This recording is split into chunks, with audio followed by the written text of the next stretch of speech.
बिस्मिल्लाहिर्रहमानिर्रहीम।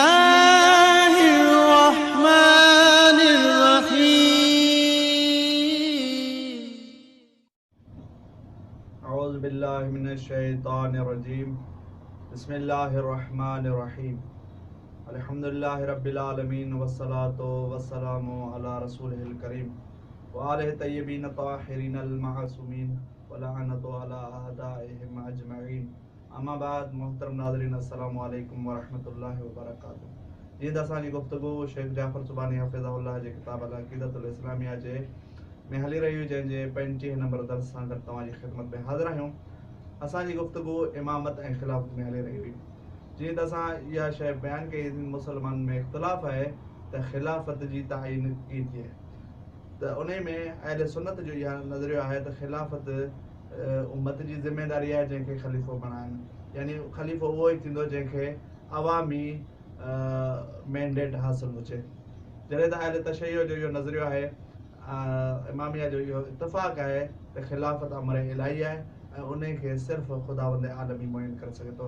जंहिं ते इमामिया वटि अदिला आहिनि, जंहिंमें कुझु हदीसूं ज़िक्र थियल आहिनि, जंहिंमां सभ खां पहिरें में जेका नंबर ते हदीस अचे थी उहा आहे हदीस दावत ज़ुल अशीरा में। जॾहिं नबी सल्लल्लाहु अलैहि वसल्लम ताम तयारु करे कुरैश जे सरदारनि खे खारायो, जेके हुते मौजूदु अफ़राद हुआ उन्हनि खे खारायो। उन खां पोइ पंहिंजी नबूअत जो जॾहिं ऐलान कयो, ऐलान करण खां पोइ नबी सल्लल्लाहु अलैहि वसल्लम हिकु इल्तिमास कई त तव्हां मां केरु आहे जेको मुंहिंजी इन नबूअत वारे अमर में मुंहिंजी मदद करे, उन जे नतीजे में उहो मुंहिंजो ख़लीफ़ो थींदो।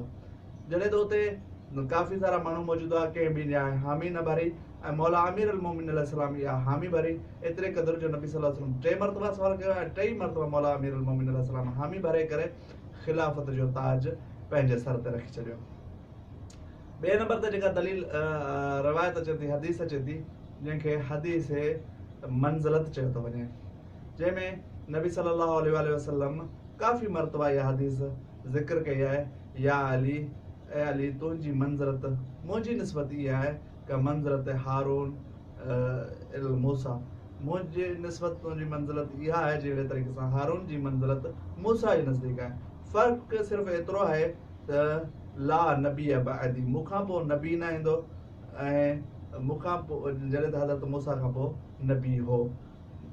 इन हदीस मंज़लत मंझां बि हज़रत अमीर अल मोमिनीन अलैहिस्सलाम जी ख़िलाफ़त ते दलील आणे सघिजे थी। 3 नंबर ते दलील अमानुल्लाह, जंहिंजे लाइ जंहिंमें साफ़ वाज़े लिखियल आहे त नबी सल्लल्लाहु अलैहि वसल्लम फरमायो, अन्नुजूमु अमानुन लिअहलिल अर्ज़ मिनल ग़र्क़ व अहल बैती अमानुन मिनल इख़्तिलाफ़। सितारा जेके आहिनि उहे ज़मीन वारनि जे लाइ ग़र्क़ थियण खां अमान आहिनि, जॾहिं त मुंहिंजी अहल बैत उन्हनि में इख़्तिलाफ़ खां अमान आहिनि। यानी जेको मुंहिंजी अहल बैत सां तमसुक कंदो उन में इख़्तिलाफ़ वाक़िअ न थींदो, यानी अहल बैत अलैहिस्सलाम जी इमामत जो जेको क़ाइल थींदो उहो उन में इख़्तिलाफ़ न थींदो। ऐं 4 नंबर ते जेका आहे हदीस सफ़ीना, मसलो अहल बैती का मसल सफ़ीनतुन नूह, मन रकेबा नजा व मन तख़ल्लफ़ अन्हा ग़रक़ व हवा। इहा हदीस त मुंहिंजी अहल बैत जी मिसाल नूह जी कश्ती जी मिसाल आहे, जेको इन में सवार थींदो उनखे निजात मिलंदी, जेको इन खां मुंहुं मोड़ींदो उहो ग़र्क़ थी वेंदो। ऐं 5 नंबर ते जेका हदीस ज़िक्र थियल आहे, जंहिंखे हदीस सकलैन चयो थो वञे। हदीस सकलैन जे नबी सल्लल्लाहु अलैहि वसल्लम फरमायो, इन्नी तारिकुन फ़ीकुम सकलैन किताब अल्लाह व इतरती अहल बैती। आउं तव्हांजे दरमियान 2 क़ीमती शयूं छॾियो थो वञा, अगरि उन्हनि सां तव्हां तमसुक रखंदव त गुमराह न थींदो। उन मां पहिरें नंबर ते अलाह जी किताब आहे ऐं ॿी मुंहिंजी अहल बैत अलैहिस्सलाम आहे। ऐं 6 नंबर ते ऐं अहम जेका हज़रत अली इब्न अबी तालिब अलैहिस्सलाम जी ख़िलाफ़त ते जेका दलील आहे उहा इहा आहे हदीस क़दीर।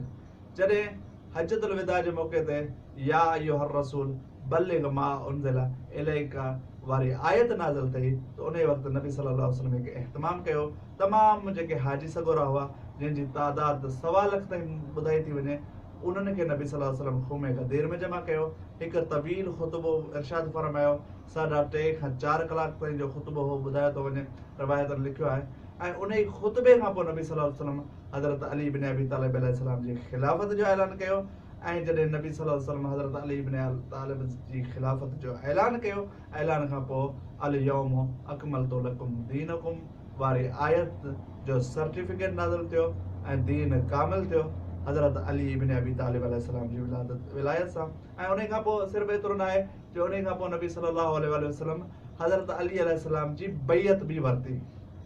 जेके मर्द हुआ उन्हनि हज़रत अली अलैहिस्सलाम जे हथ ते बैयत कई, जेके औरतूं हुयूं ख़वातीन हुयूं उन्हनि खे नबी सल्लल्लाहु अलैहि वसल्लम इहो हुकुम ॾिनो, हिकु पाणी जो जाम भरियो हुयो, हिकु तरफ़ हज़रत अली अबी तालिब अलैहिस्सलाम जो हथ हो, ॿिए तरफ़ां औरतूं ख़वातीन हथ विझी हज़रत अली अलैहिस्सलाम जी बैयत कनि पियूं।